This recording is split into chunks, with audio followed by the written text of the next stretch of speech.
saying that I'm ruder than a dyke. Yeah, you're ruder than any of the dykes that I'm in. Is that appropriate? Really?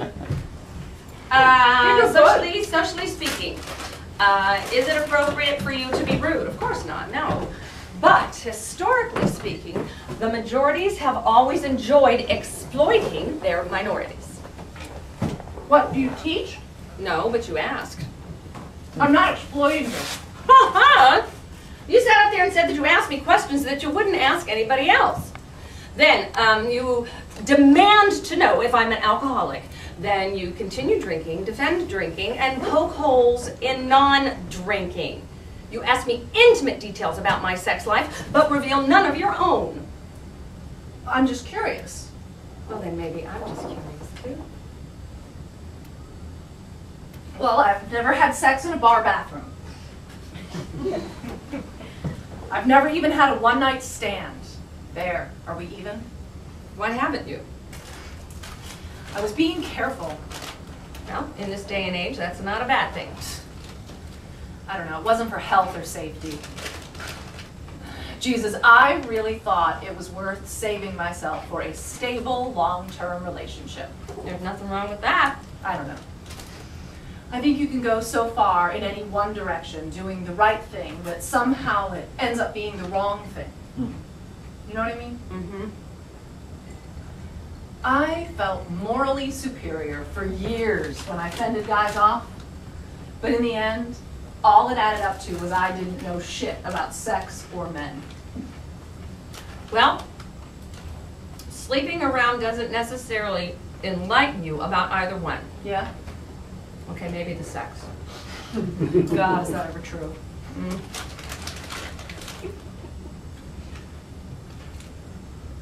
Mm.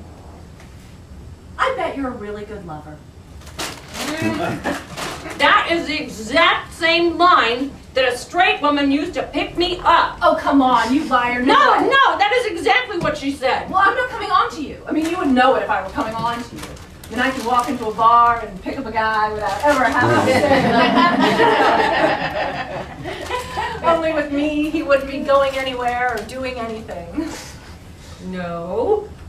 Are you sure? Yeah, I have herpes.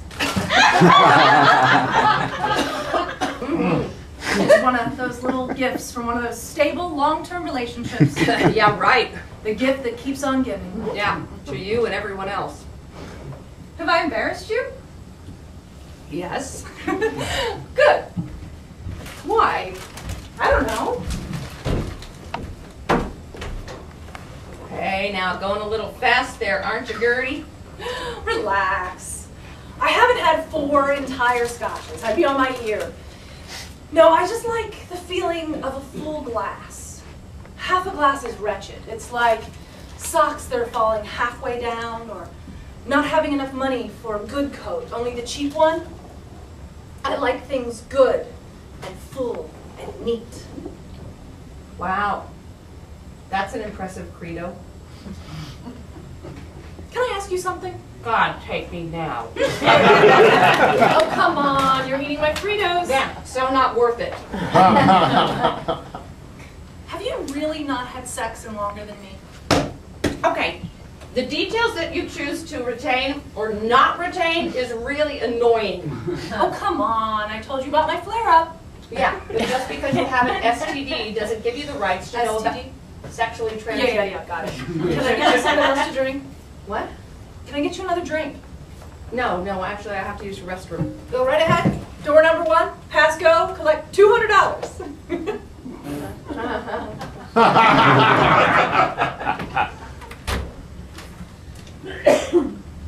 So are you not going to tell me? Arlen! I am busy!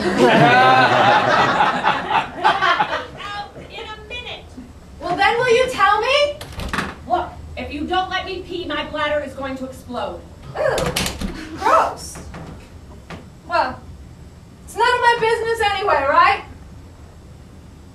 Doesn't really matter whether you've had sex more recently than me. Wouldn't be hard. And meanwhile, everyone else is having sex in droves. Even women who say they aren't. The very next day, they meet some incredibly cute guy, and they sleep with him, and they have the most grotesquely joyous little fling. And the next thing you know, they're getting married in a pastel color theme, and everyone is so happy because she waited so long to meet just the right guy, and isn't it great? What? Suffice it to say, I am just not attracting quite the same dating scene as I was before. Before what? Before they redrew the Mason-Dixon line. What? Before they redrew the map. The everything map. Before you found out that some people will put the fucking equator any fucking place they please. Oh, okay. Before the time when you know that anything like this is even possible. Before you open the mail, Arlen. Before you open the mail. That's where I went wrong. If anyone ever leaves you, don't open the mail. Because it was before I opened the mail. And then after it, I became an after woman. Before and after, and I was an actor picture. Wow. I think Mr. Johnny Walker's probably taken his toll. Because once you open the mail, Okay. you can never go back to ignorant bliss. Once you see the statement, you can never not know what it looks like when somebody has maxed out your credit cards. And you can never not know that your bank account can hit sudden zero. And you know, it's exciting at first to see a warrant. Even if your name is not on it. But you can never go back and not know what that looks like.